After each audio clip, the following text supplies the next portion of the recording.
masturbate 1,000 times a day. I can masturbate a burst of 12 times. Yeah. And then if you do this 3 times a day, bro, you're constantly stuck in this state of, oh, It is a disturbing issue, but one that is growing. The production of millions of pornographic images of children being sexually abused. You build that monster inside your head. That's right. So I can see where you're going on the pornography. People are addicted to it. It is the modern day cigarettes. Big increase in web pages hosted in Singapore. This V card is extremely important to me.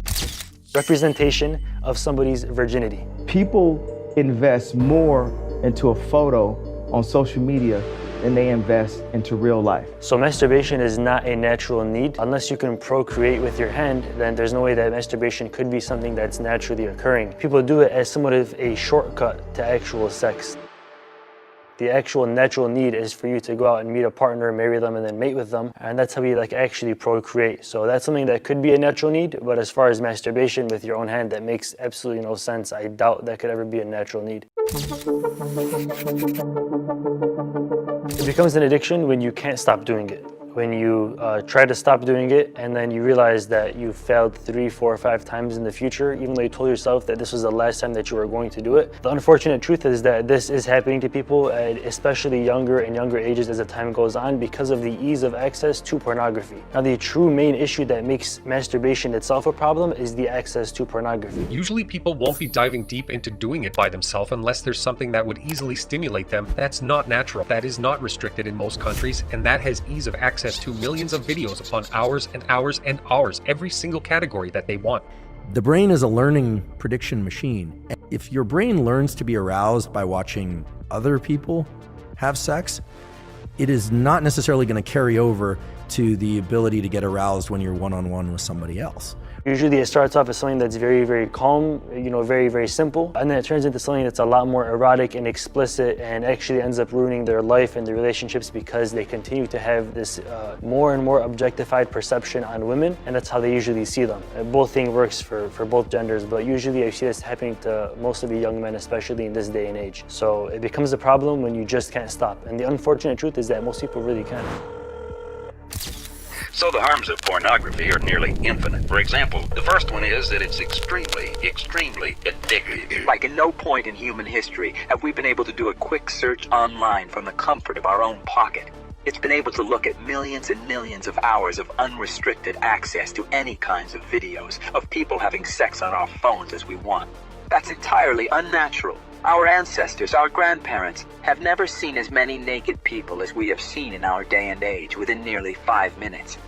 Especially young kids who are consuming a lot of pornography, the brain is learning sexual arousal to other people having sex. So you're going to program yourself into being a voyeur? Eventually to a point where you actually have something called PIED, porn-induced erectile dysfunction, which I know somebody in real life that actually does have this, where they really just can't do the real thing anymore because they're so used to doing it to a video and watching a girl that has extremely physically exaggerated elements that are not natural or real in any sense. So the only thing that can make this person get in the mood is something that's not even real. So they're living in this fantasy land where their body's not even working properly, they probably can't even procreate, and they're going to have a horrible marriage because of their addiction and viewership of pornography. So the objectification of people, especially women, the sexual assault, the harmful addictive acts, where it increases the amount of dopamine that you need to feel satisfied even deeper every single time. For an example, if you start off on a basic video, you end up going into something a lot more deep as time does go on because of your dopamine receptors being numbed in your brain, or that when something a level 1 would kind of get you excited, not something a level 15 has to get you excited, and it just does not end there. The higher the dopamine peak, the bigger the drop afterwards. And it's not that you drop to baseline, you drop below baseline. Dr. Lawrence American Board of Psychiatry and Neurology shows us what happens to your brain when you watch porn using SPECT scanning. This is a scan of a sex addict brain, an 18-year-old sex addict brain. And we compare that to a normal brain. And at the naked eye, we can tell this is not normal. Now, if we compare that to someone who has cocaine addiction, this is a person who has cocaine addiction. As you can tell, in the prefrontal cortex and the parietal lobe, they're very similar, although you don't see the top part of this brain. The scalloping is about the same if we looked at this sagittally. person's just not using as much brain because they're used to using the sex and other things to make their brain active. So the excitement of pornography. So we'll see a lot of the same deactivation from cocaine and sexual addiction. You can tell again from someone who's a normal brain, we obviously don't see that degree of scalloping. It takes over the mind.